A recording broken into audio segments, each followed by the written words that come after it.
Hello and welcome to a special edition of The Nines presented by AT&T. Today I'm sitting down once again with founder and CEO of Cloud9 and the London Spitfire, Jack Etienne. So thank you very much for taking the time to be here once more to answer all of the pressing questions about your various teams and their performances. Thanks for having me, man. Well, I didn't do anything, but I'm happy to have you here all the same. So for this special episode of The Nines, we wanted to get an update from you on the Cloud9 organization as a whole, how your teams are doing, what your perception are. Are you going to make any changes to your overall stable of teams in the future? And of course, we're going to start with your League of Legends summer results. Right. You guys just got back from playing in Detroit, unfortunately losing in 5 games to Team Liquid. How do you feel about the Summer Split Finals? How did you think it went for you guys? You came in arguably as an underdog against the sort of big names of the mega stars on the TL roster.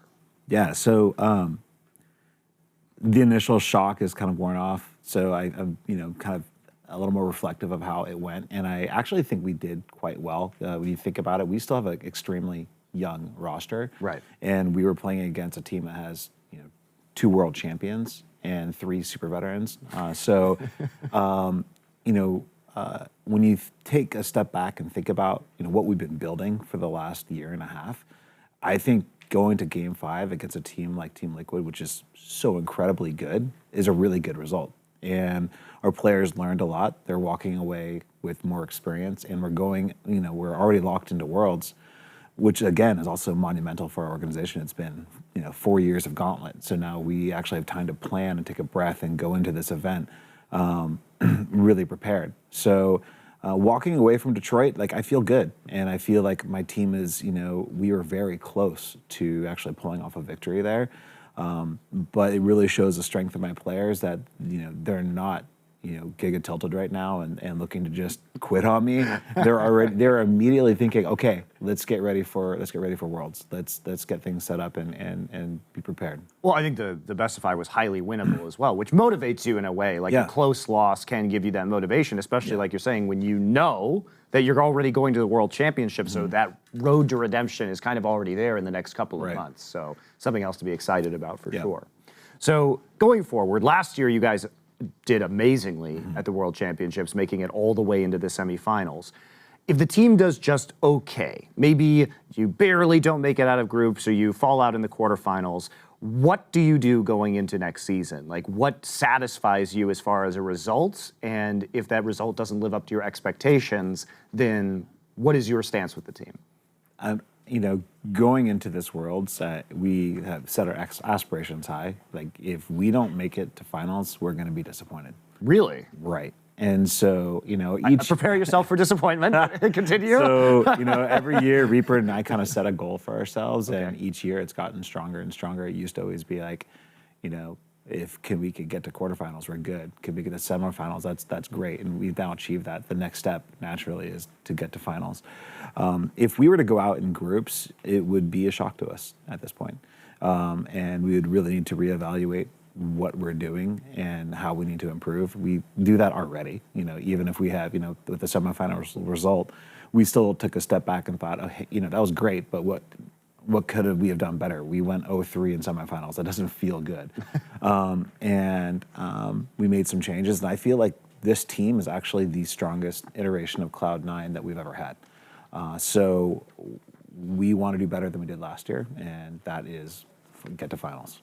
It's certainly ambitious, but we saw, I think, increasingly Western teams are capable of getting there, right? In the last couple of years, we saw Fnatic in the World Finals last year. We saw G2 obviously performing extremely well, winning MSI. So it seems like the balance of power is definitely shifting into the West's favor, which is encouraging. So it does seem a lot less far-fetched than it used to, right? Yeah. It used to be impossible to dream of something like that, but I think those dreams are becoming much more realistic. I think something that's going to be really exciting is this year, the preparation for Worlds is going to be different than we've ever seen before. Even the last time we went to Europe, the last time we went to Europe, all of the European teams went to Korea to boot camp and then flew back to Europe to prepare.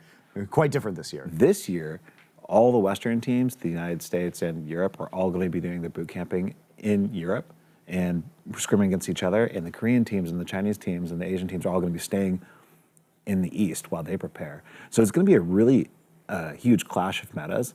And the teams that are successful, at least in the first weeks of groups, is really due in part to what micro meta they've actually kind of developed. And there's going to be an interesting clash of these micro metas in the first week.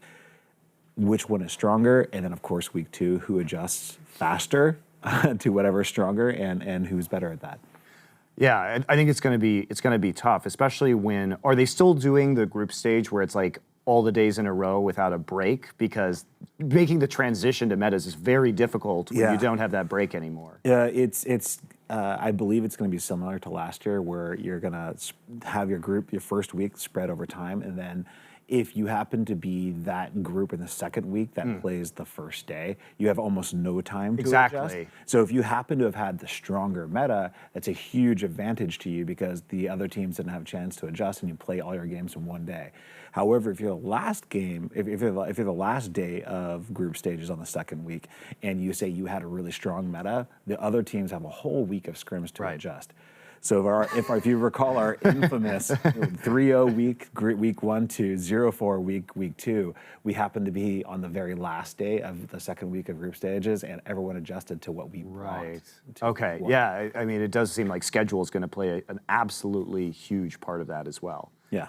So for you guys at Detroit, you did have a fan fest. So pivoting away from the team into what you guys do as a team, what is your favorite part about having these fan fest experiences? Oh man, I always love the fan fest type things already, but doing it in Detroit, these are a lot of fans. This is some of their first esports events ever, and they were so excited to meet our players, to meet our staff.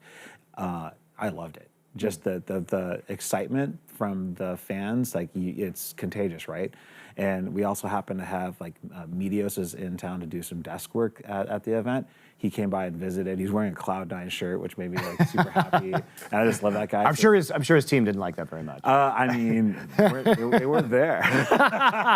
And I mean, I don't know if he even has an Immortals shirt. So yeah. That's true. With the brand changing, it might not actually matter. F in chat for our boys at Optic. Yeah. Well, let's talk about you and your schedule. So what's your typical day like as the CEO of an esports organization? What are your concerns on the day-to-day? Well, there's never a typical day in esports. You never know what fires. So basically, the first thing I do is I roll over and I look at my phone and see what calamity has struck my team. Did flights get canceled? Does someone get being? I don't know. There's a lot of stuff that happens in my job. So the first thing is figure out is there any fires I need to go put out. Now, say during the LCS season, it's get the family going in the morning, get over to the practice facility around 9, and we all work out together. We have a 9 a.m. workout together for about an hour. We have a strength trainer that works out with the entire team. We're at this point, our team has really grown because not only do we have our 5 LCS players, we have our 5 academy players, we have 5 coaches now, we've got 3 managers. So when all of us are working out together with a strength trainer, we're like a little mini army cruising around. And a lot of what we do is kind of CrossFit stuff. So we're out taking a walk together, and it looks like, as you can imagine, 20 people walking down a neighborhood. People are like, what is going on over here? Why is that mid-40s dude with a bunch of people who are 20s? It's like some sort of summer camp. What's going on? And I've actually gotten that question. But that's my mornings. I start off with a workout with the guys, make sure that the scrims are going off well, and then I move into now that everything's kind of functioning with my competitive side, I go into what partners do I need to talk with? What type of players do I need to be looking to sign? What games should I be involved in? There's a bunch of other stuff that goes on in the middle of the day. And when you decide new teams to pick up, what is that process for you? How do you identify a game that you want Cloud9 to be involved in? Yeah, so I get kind of this question a lot, and just because a game is really popular on Twitch doesn't necessarily mean it's a good esport. And so a lot of what I need to understand is is there Interpret that how you will. yeah, and I'm not going to go into the details, but He's not going to name names, but you know what he's thinking. you know what I'm saying. You know what he's thinking. So the thing is like you got to decide, like, is the spectator client that's been developed for the game, is there a spectator client? If not, is this a game that your fans can follow, not just like from one perspective of one player, but all the players in the game? And if you see like a game that looks like a quality esport and there's a large player base and people really like watching it, Cloud9 needs to be a part of that. So if it checks all those boxes, I'm going to be part of it. I'm going to need to be. If it doesn't, but it's super popular, I still need to think, is there a play for Cloud9 where my fans will still get excited and it's still interesting for Cloud9 to be a part of it as far as the reach that we have. So there's a variety of questions there. Additionally, something that always goes into it is how engaged is like the developer / publisher with esports, because if they don't really believe in esports as a product, it makes it a lot harder for me to engage with them. Well, isn't there the other side of it, though, with a company like Valve that has very little to do with their esports scene, but still they let the tournament organizers and the teams sort of operate things, right? So there's that side, too, if you have a lot of control over. Yeah, and I guess what I would say with Valve, like, they may not be running all the tournaments, but they believe in esports, so they give tools to the folks who are going to do that work. Right. So, that's another way to look at it. So, in terms, I'm going to throw out some games and get your take on whether you think C9 is going to be a part of them. Okay. You could say, I'm not going to say anything. Sure. We talked about this before. Dota, speaking of Valve. Looking for players and teams. That's actually a big announcement, okay? Looking for teams in Dota. We've seen the mobile market getting bigger, so PUBG Mobile. Very interested. Very interested? Yeah. Call of Duty franchising right now. A lot of the Overwatch League teams have started to get into that. Is Cloud9 going to be another one of those? It's super interesting. I can't get specific, but it's really interesting, so I'm checking it out. All right, and you just got some Teamfight Tactics players. What is your feeling on competitive auto chess? Because it's still, especially TFT, is still like pretty RNG. Yeah, I think TFT is a really good example of a game where I'm not quite sure it can be an esport because you've got 8 players playing, right? And at any one point in time, there's either up to 4 places that you need to be watching, like as the players are playing against each other, or like when they're building, they're assembling their champions. That's 8 different boards that you need to be looking at. How does that translate to esports? Like, how do you actually follow what's going on besides just the view of one player? Is that really esports? So, don't you think there's a way they could build a spectating client that could do that, though? It would be interesting because maybe if you're able to you say there's a player you really like, you can maybe do drop down pick. I love this player, follow this player through the match. If he gets eliminated, go to roll to somebody else. It'll have to have some sort of interesting tech, and I would be interested to see how you can actually make the spectator experience really easy to follow. That said, I love working with Riot. I love TFT personally and spending too much time on it. I see the popularity of the game, so maybe not all the boxes are checked for esports for me, but there's enough interest there for me to go take a risk and be involved with it to see where it's going. So on the other side of things, we have you dropping some teams recently, right? So let's talk about, you guys had a pretty high-ranked PUBG team that's no longer with the organization. What are your thoughts around PUBG, even though, because you just said you're interested in PUBG Mobile, but what about PUBG PC, no longer C9? Yeah, I mean, that's, it's a bit intricate there. The thing is with PUBG Mobile, I really believe it's important for esports that mobile esports works and functions. I totally agree. So because of the massive potential user base. So I'm involved with PUBG Mobile because of that interest, and I really want to see mobile work and I want to support it. But you take out the mobile portion of it, the support from the publisher isn't strong enough yet for me to get involved. So I made a decision until I see the strength of the leagues that are running being stronger and the support for it being stronger, I'm not going to be involved. So I'm taking a step back for it now, but I'm taking that focus that I had in PUBG and putting it into mobile because I still think there's something special there. So also on the Battle Royale front, you guys dropped your Apex Legends team, even though it seems like Respawn is really ramping up their support for the competitive scene. Still kind of waiting on them to create private servers and like that kind of competitive environment. What was your thought process behind not going into Apex anymore? I see there's potential there. That's why I got involved in the first place. I frankly was hoping that the support would be happening faster. And because it's slower than I wanted to see, I figured it's time to take a step back, focus on other things until I see the support I want. Okay. So moving away from the games real quick, I want to get your opinion on some of the shakeups in leagues that you've been a part of from an organizational perspective. So obviously the hot topic is like the Echo Fox, Rick Fox situation, which has been, to put it mildly, like a mess. Dumpster fire is definitely it. Like qualifies. It seems like just a total dumpster fire. Yeah. So what are your thoughts around what happened with Rick Fox? Because he got caught in the middle of seemingly a really bad situation, but also there's a history of, I think, investments with the Echo Fox organization going awry in terms of the H1Z1 league, and a lot of mistakes that were made as well from the leadership. So what's your take on Echo Fox and their being forced to sell the team? There's a lot there. I think the whole community is at a loss at losing Rick Fox as a vocal part of our scene, and I hope that he figures some way to stay a part of it, because I think he really was good for us.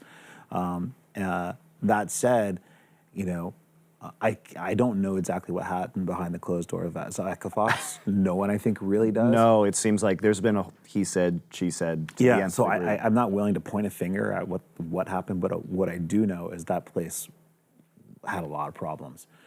Players weren't getting the support they were promised. It seemed highly unstable, and that I think, just as good as Rick Fox was for esports, Echo Fox was a huge negative. Got it. Because players need to join teams that keep their promises, about being paid on time and what they were promised, getting the support that they were promised, and it wasn't happening. And I don't know why, but I think I am glad that some of the problems that I was hearing about are going to be going away, to open the opportunity to bring in somebody that's stronger for North America, because they were not making us stronger as a region. In Jack's ideal world, who do you want to see purchase that slot? That's a tough one, but I do want someone to come in that's not looking to flip the company in a couple of years for a profit. I want someone that's thinking, hey, I'm in this for the long term, 10 plus years. I'm going to invest heavily in players. I'm going to invest heavily in coaching staff and management. I want someone that challenges the top teams in LCS for their position, which will make us better as a region. Right now, when I'm out there booking scrims with other teams, I only want to scrim maybe 20% of the league. That's not good for our league. No. When it's either Team Liquid or, oh God, like what can we gain out of this really bad scrim? That's a bad situation. We see teams like, Dignitas, Clutch on the rise here. That's super exciting. Whatever magic that the management over at Clutch is doing there, I love it, because this team was terrible, and all of a sudden now, like, they're pushing us in scrims. They're pushing Team Liquid on stage. That's what we need to make our region strong. So now we have Optic going away as well, right? They obviously brought a really big brand over, mostly from Call of Duty. What are your thoughts on them leaving the league now and being ostensibly replaced by Immortals? I mean, just from the brand perspective, Optic is an awesome brand, but they weren't delivering on their promise, right? They weren't giving us a team that was super strong, and it wasn't really super engaged with the fans. So I don't think we're really losing too much with Optic stepping out. And if you look at the history of Immortals, they shook up the league. They came in and crushed it, and they got to Worlds. Well, I mean, from my perspective, in that time period, because that was my first split with Renegades coming in, was that yes, they did, but they were also highly disruptive in terms of budgets on the league, because and I'm sure you remember how much more expensive things got when Immortals got there, and it blindsided me for sure. Yeah, they definitely weren't perfect, and there's a reason why they didn't get invited into the league, because financially it was a bit out of whack on what they were spending versus what they could actually bring in. But as far as just looking purely at the quality of the teams that they put together, they did a really good job. And so I hope, again, sort of like where I'm seeing with Clutch Dignitas turn things around, I want to see Immortals come as a really strong competitor into next year. Maybe I'm going to regret this next year, going, oh my God, I'm not going to Worlds because Immortals and Dignitas kicked me out. But I think it's good for the strength of the league to have strong teams. I'm curious if Immortals is going to be able to do it again without Noah, because Noah was driving a lot of those roster decisions, and he was really the knowledgeable one when it came in. So now that he's left, the active leadership of Immortals, I'm not sure they're going to be able to really get somebody quickly to replicate that success, if that makes sense. Yeah, I know. As much as I love to meme on Noah, he built really good teams. He did. and I love Noah, and I talk about him all the time on Twitter, but still I have, we hang out. He's a good guy. I don't know, but I think that, that even though he's left Immortals, he's set them up to succeed. He's got some really good people there, and I think they're going to build strong teams. So heading into 2020, we're basically, we're coming up in the next couple months on the end of the esports year, because not a lot usually happens in November and December. After, TI's over, Owl's over, we don't have a CSGO major or et cetera, League of Legends Worlds is over. What are the goals for Cloud9 in 2020? What do you want to change within the team, and what are the biggest things you want to go after in the next year? Well, a lot of people say, oh, awesome, the kind of seasons are over, you can finally take a rest. It's actually the most busy, most stressful time of the year. You're signing players. In the off seasons, where you're like, is this player going to stick with us? Okay, what holes do we need to fill? We need to bring on a whole coaching staff. So it's actually nightmarishly crazy at that time. And last Thanksgiving, I maybe got 5 minutes at the table, while the rest of the time I was walking around in the backyard trying to close players to replace Jensen. I mean, there's always, every year, no matter how much preparation that I want to put together, there's always there's a bunch of fires I need to put out and holes I need to fill.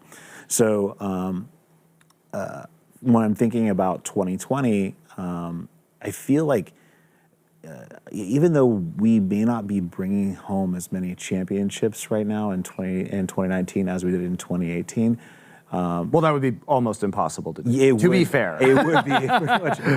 But, if you could beat your 2018 results, I would be very impressed. Yeah. So, but I feel like we've actually built really stable teams. Obviously, not in all games, but across the board in general, that we've built a lot of stability and room for growth for the future and in 2019, and I would look to continue to do that. And it comes through. A lot of it has been not only hiring good players with a specific mindset in mind when we're looking for these players, but we've been adding a lot of really good management and support staff to Cloud9 to make the experience for our players as a whole better.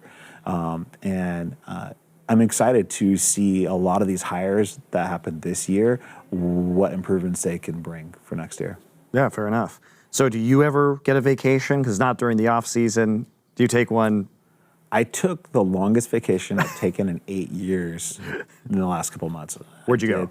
I did 1 week at Big Bear Lake. Very nice. For my dad's 80th birthday, and I took the whole family out, and that was amazing. Now, I can't say I completely walked away from the company. I was checking Slack nonstop, but I did it in Big Bear with a lake next to me. and then I needed a, as you know, you take your whole family on a vacation for a week. I needed a vacation to recover from that vacation. Yes, okay. So then I took my wife and we went out to Cancun for another week, and that was also glorious. And I did that just up to a few days before going to Detroit. But that was awesome. I mean, it felt so good. And I remember when I was confirming these vacations, with Polly, my wife Polly, she already was thinking, like, there's no way you're actually going to go to this thing. She's like, we're prepared for you to bail out at any point in time. But I did it. I went. I loved it. I recommend, you need to take your vacations. And I've heard that said by a lot of people many times, but it's really important. And because I felt really recharged, and I'm going to make sure I don't take such a long break from my vacations in the future. I think it's probably smart. I prefer to go to really, really remote locations where no one can contact me on my vacation. That's so smart. Yeah, that way, I for example, at the end of Overwatch League last year, I went directly from New York to Tanzania and climbed Kilimanjaro with my dad, and there was no service, so no one could talk to me. It was glorious. That's actually which locations have no cell service at exactly. all. I'll go there. Exactly. So would recommend in the future. Mm-hmm. So for some more fun questions just to close it up, how much League does your dad know? Because you said you were just there for his 80th birthday. He helps you a lot with the organization. He's often with you at the events. Yeah. He's picked up a lot over. I mean, he's been following even when I was with TSM. As a manager there, he was interested. What is this thing you're doing? Who are you helping out? He started kind of watching the games that I was attending, and now it's pretty cool. He actually has the basic understanding of how. I wouldn't go into the details of the actual composition of what champion does but he understands different phases of the game, and he can recognize when things are not going well. When we watch games, we're often not as with the crowd, which I would love to be able to do. Unfortunately, I really want to hear the in-game communication between the players. So he's sitting with me in the coach rooms. We're listening to the players communicate, and he has some really interesting feedback on how the communication's going. And often, I'll be thinking about what happened in that match, where was the breakdown, and now he'll say, hey, at this event, we could have gone to Baron, but we just danced around and died and wasted time. And he'll talk about their discussions, no one talked about impact missing for the last 30 seconds. I'm like, that's a really good point. And so I would say he's probably the most knowledgeable dude. Octogenarian. Yeah, out there. But he loves it. That's great. It's been a huge joy of my life to be able to share that with him. That's great. Yeah. So I imagine you don't get a lot of chance to actually play games, but does WoW Classic hold any appeal to you at all? Is this something you've been resisting? I have definitely had the WoW Classic experience in the last 24 hours. Okay. Let me tell you. Waiting in queue? Let me tell you. So I came back from Detroit, right? I took an early flight out, and which just happened to allow to make sure I would be home in time to boot into WoW Classic. How much of WoW have you played in your life? Oh my God. Okay. Yeah. So this is bad. I mean, I was a main tank for guilds all the way up to Mist of Pandaria. So. Oh, okay. Yeah. So starting in vanilla. So I spent way too much time in that game, and I was in guilds that were world top 30 guilds. So I spent a lot of time in that game. So anyways, my WoW Classic experience, I get home, log in, and there's a several hour wait to get in. But that's okay, I got things to do. I play some TFT, take care of some work. I'm really tired though, because I'm just coming from Detroit. I don't actually get into the game until midnight. But it's okay, I'm super excited. I'm like, yes, I'm finally making this happen. Make my character, log into the game, see to go where I get my very first quest, which is just a couple feet away, get to him, open it up, and I'm kicked out. Wait, what? It'll get better, I'm sure. This just can't happen. Relog back in. Oh yeah, huge wait again. I'm like, oh yeah, man. I remember this. This is exactly the experience that I've forgotten about that still exists with WoW Classic. And so yeah, I went to bed. And I logged back in this morning, and I asked the team, where are you at? And Sneaky was like, yeah, forget that. You guys are fools. I'm on a low population server. Come play with me. So nice. I made a guy on his server, and when I get home, I might play a few games with Sneaky. So, have you guys ever thought of doing what kind of Method does with C9, which you guys have a competitive WoW team, but what about like this whole broadcast Method's doing about world Like firsts? that stuff? I mean, that sounds really fun. I mean, but and it's really been amazing to see what Method has done with it, because I think they've done something really special and to capture the excitement, and it gets a lot of viewership. It's really cool. So I don't know if I'd try to replicate that, but like, to be honest, me hiring the arena team was out of my selfish love for that game. I'm like, I got to do this. If I saw an opportunity to take on a guild that was getting world top 10s, I would have to highly consider it. Because it's very different than esports, right? It's more of like the speed running or like PvE. Yeah, the dungeon stuff. The dungeons. Like I think there's like a whole, as we've seen, there's a whole burgeoning broadcast behind that stuff that's becoming very interesting in the last couple of years. Yeah, so. I'd love to see it. I really love to see it. And I think the game has been around for so long. There's so many fans of the game, and it's really cool to see that still alive. Yeah, for all this time. I think everybody from my generation is super excited about the nostalgia factor for it as well. Yeah. But anyway, thank you very much for joining us, Jack, on this special episode of The Nines. Good luck with all your teams, players, and everything else in the future. And this has been, of course, presented by AT&T. So make sure to watch The Nine on Cloud9's Twitch channel every Tuesday at 9 p.m. Eastern, 6 p.m. Pacific, and subscribe to C9's YouTube channel and follow them on all socials to catch clips from the shows you might have missed. I'm Monte Cristo. Thank you for watching.